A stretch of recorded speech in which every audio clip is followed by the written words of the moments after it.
আসসালামু আলাইকুম, সবাইকে অসংখ্য ধন্যবাদ। আসলে যে কোনো ব্যবসার জন্য তার তথ্য অত্যন্ত গুরুত্বপূর্ণ। আসলে তথ্যই শক্তি। আমি আম উৎপাদনের উপর একটি তথ্যগত পরিসংখ্যান আজকে উপস্থাপন করতে চাচ্ছি।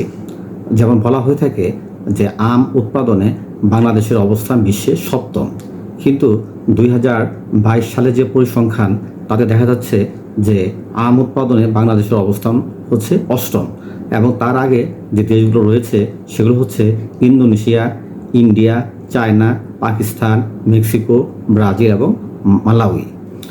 এবং 2023 সালের পরিসংখ্যান যদি আমরা দেখি, সেখানে বাংলাদেশ কিন্তু আরেক ধাপ পিছিয়ে গিয়েছে, অর্থাৎ বাংলাদেশের অবস্থান হচ্ছে নবম।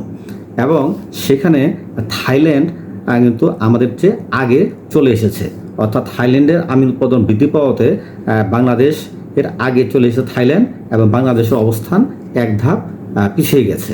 সুতরাং আমের যে উৎপাদনে আমাদের যে অবস্থান, এটা কিন্তু আমাদের ধরে রাখতে গেলে আম উৎপাদন আমাদেরকে বৃদ্ধি করতে হবে। এখন আসুন দেখা যাক যে আম রপ্তানিতে কোন দেশের কী অবস্থান। এখন দেখেন 2023 সালের যে পরিসংখ্যান তাতে দেখা যাচ্ছে যে ইন্ডিয়া সারা বিশ্বের মধ্যে সবচেয়ে বেশি আম উৎপাদন করে, এবং সেটা পরিমাণ হচ্ছে 25 মিলিয়ন টন। কিন্তু রপ্তানিতে কিন্তু ইন্ডিয়ার স্থান এক নম্বরে নেই। রপ্তানিতে ইন্ডিয়া রয়েছে চতুর্থতম, এবং তার আগে দেশগুলো রয়েছে সেগুলো হচ্ছে মেক্সিকো, নেদারল্যান্ড, ব্রাজিল, তারপরের অবস্থা হচ্ছে ইন্ডিয়া। এবং এখানে কিন্তু প্রথম 10টি দেশের মধ্যে বাংলাদেশের কোনো স্থানই নেই, অর্থাৎ আম রপ্তানিতে আমরা কিন্তু এখন অনেকটা পিছিয়ে রয়েছি। সুতরাং আমাদের এখন লক্ষ্য হবে আগামীতে কিভাবে আমের রপ্তানি বৃদ্ধি করে আমরা অ্যাটলিস্ট প্রথম 10টা দেশের তালিকার মধ্যে আসতে পারি, সেই লক্ষ্য নিয়ে আমাদেরকে কাজ করতে হবে।